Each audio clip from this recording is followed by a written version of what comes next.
Ayan, sa wakas, naggalagala na naman si Papi. Ayan. Ang cute niya. Gumala sila sa park. Ayan, ano sila. Magpapakain ng mga ibon. Ayan si Putol. Wow. Lakad-lakad pa mo. Si Putol, ayun oh. Wala siyang buntot kaya tinawag na putol. Si daddy kumakain ng tinapay na gutom sa kagagala. Ayan.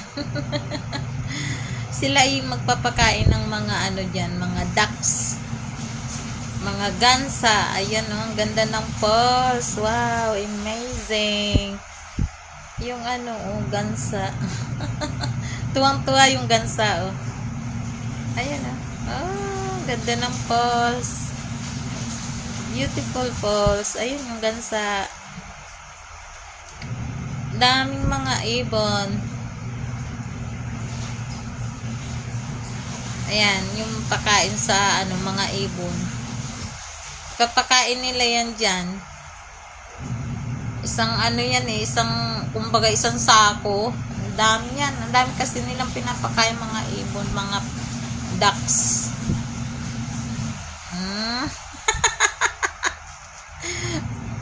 May pakiskis pang nalalaman eh.